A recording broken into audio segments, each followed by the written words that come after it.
Bonjour, c'est Michel Drac. Aujourd'hui, je vous parle d'un livre, Too Much Magic, de Monsieur James Howard Kunstler.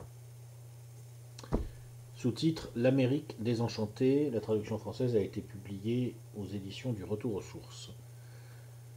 Alors, de quoi s'agit-il?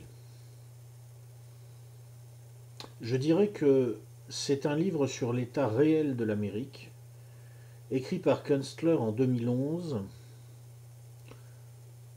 au plus fort de la vague Obama, si vous voulez, au moment où la méthode de direction du pays par Obama euh, produisait ses effets au maximum avant les premiers grands retours de flamme qui ont débouché en 2016 sur l'élection de Donald Trump. Euh, Ce que Howard Kunstler décrit, en fait, c'est une Amérique qui est en train d'imploser derrière les fictions statistiques de l'establishment démocrate américain, si vous voulez. C'est même un livre entre nous un petit peu américanophobe, ce qui n'est pas très étonnant, parce que vous savez que quand on aime beaucoup un pays, et je pense que Kunstler aime beaucoup son pays, on peut aussi se mettre à le détester quand on estime qu'il n'est pas à la hauteur de ses promesses. Et c'est un petit peu ce syndrome-là qui atteint visiblement M. Kunstler.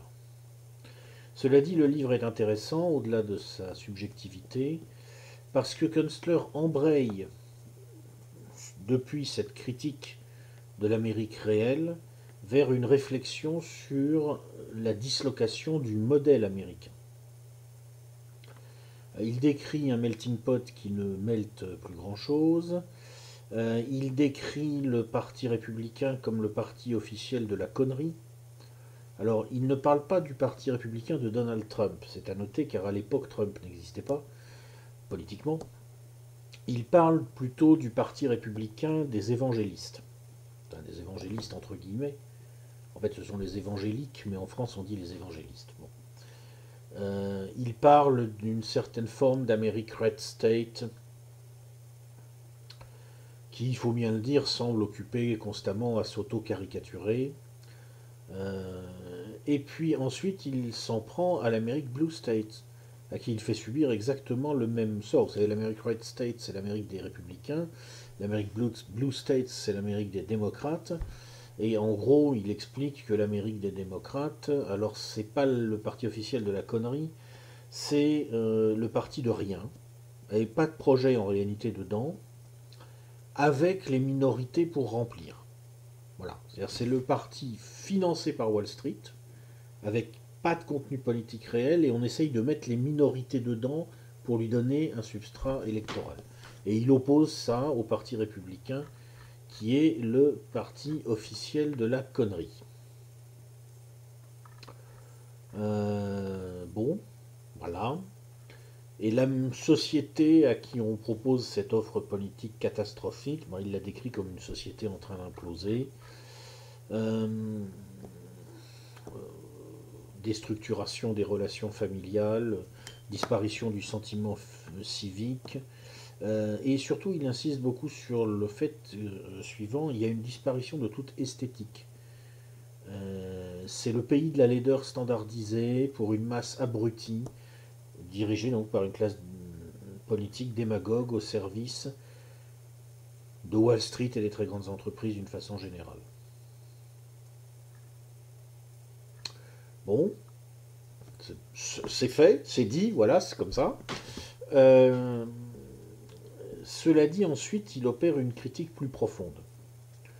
Il se demande comment, en quelque sorte, son pays a pu en arriver là, et il formule une thèse générale, alors qui n'est pas très explicite, parce que son livre est un peu bordélique, pour tout dire, mais que je vais essayer de synthétiser aussi simplement que possible. Euh, En gros, il dit que l'Amérique contemporaine n'est pas issue de la révolution de 1776, n'est pas issue non plus des espérances authentiquement démocratiques du XIXe siècle, elle est issue de la prise de pouvoir par les robber barons à la fin du XIXe siècle, et elle a été construite en réalité par l'industrialisme.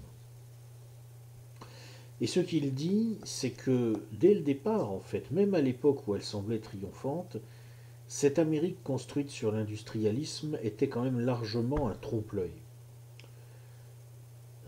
D'abord parce qu'on peut se demander ce que c'est qu'une société qui a besoin d'être en expansion pour se maintenir. Clairement, ça veut dire qu'il y a un problème, c'est-à-dire qu'il y a un déséquilibre intérieur. Ensuite, on peut se demander ce que c'est qu'une société qui repose sur l'idée que l'expansion n'aura jamais de fin. Ça ne peut pas exister. Et on comprend bien à partir de là d'où vient une certaine forme d'inquiétude américaine. S'il y a aux États-Unis une tendance qui existe depuis longtemps à redouter en quelque sorte la fin des choses, on pense à des films comme enfin, tous les films catastrophes produits par Hollywood, il y en a tellement que je ne sais même pas par lequel commencer. On pense aussi à une sensibilité, on va dire, survivaliste qui est née là-bas et qui s'est développée là-bas. On pense aussi à l'état d'esprit général d'un pays qui semble vivre constamment à mi-chemin entre l'enthousiasme hystérique et la psychose paranoïaque.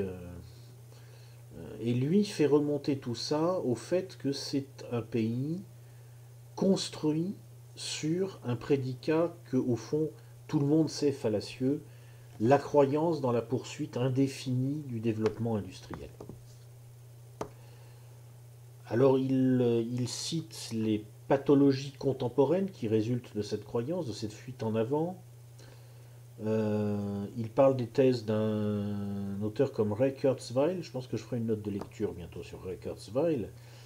Euh, c'est quelqu'un pour qui, en substance, tout est possible. L'humanité a vocation à atteindre, vers 2030 environ, une singularité technologique. Et à partir de ce saut qualitatif, en quelque sorte, elle devient Dieu. Elle est toute puissante. Euh, donc, Kunstler analyse ça comme en fait une sorte de fuite dans le rêve pour un esprit américaniste qui touche à ses limites. Ensuite, il analyse ce qu'il appelle le mythe des shale oils, des pétroles de schiste. Alors là, il est intéressant de noter que, semble-t-il, les évolutions récentes lui ont donné tort. Sur ce point-là, il semble qu'une partie des avancées technologiques dont il dit dans Too Much Magic qu'elles sont construites en trompe-l'œil sont des avancées technologiques réelles. Et en ce sens, on voit bien qu'il y a peut-être chez Kunstler une tendance à, comment dire, à surévaluer la probabilité d'un écroulement à court terme pour prendre le contre-pied d'un esprit général dans lequel il est obligé de baigner en permanence, qui est l'esprit général américain, qui est un esprit général d'optimisme obligé. Kunstler lui-même, manifestement, si vous voulez, n'est pas épargné par les pathologies qu'il dénonce.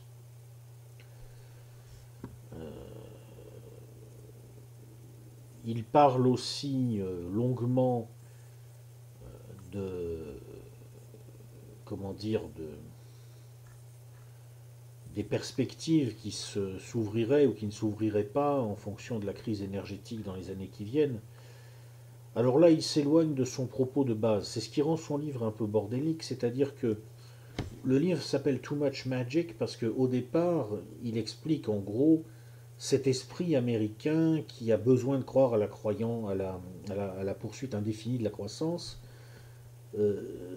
cherche une sorte de formule magique, vit dans la pensée magique, euh, prétend en quelque sorte que la technologie a quelque chose de magique qui permettra de toujours surmonter toutes les difficultés. Donc ça, c'est le cœur de son livre, mais ensuite il dévie pour aller vers des préoccupations qui lui sont plus propres.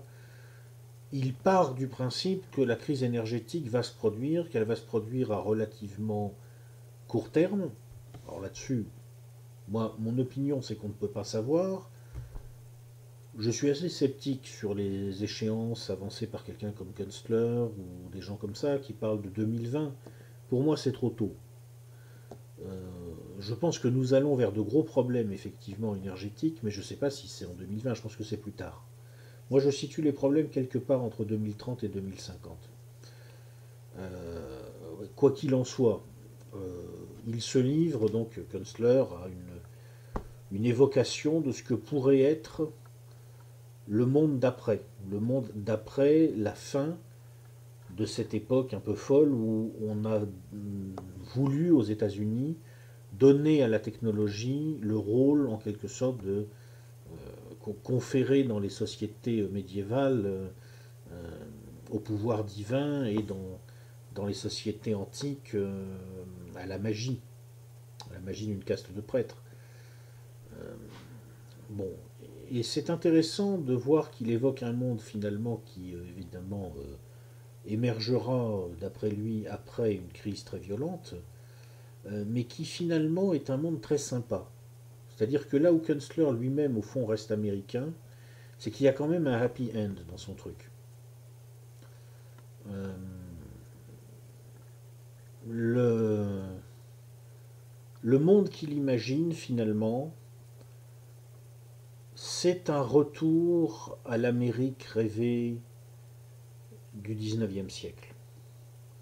Une société agraire, paisible, plutôt conservatrice, profondément démocratique, lorsque, en tout cas, elle peut accomplir sa destinée, et surtout qui retrouve un certain sens de l'esthétique. C'est le gros point fort du travail de Kunstler. Il montre très bien dans son livre comment c'est en grande partie la disparition de l'esthétique qui a engendré l'obsession de la croissance quantitative et la société industrielle insupportable telle qu'elle s'est déployée aux États-Unis, et comment la chute de cette société ouvrira la porte à un retour de l'esthétique, à un retour d'un monde de la qualité contre le monde de la quantité. On peut très bien disposer d'un niveau de vie décent, explique Kunstler, sans énergie fossile, sans miracle technologique, sans se prendre pour Dieu comme M. Kurzweil.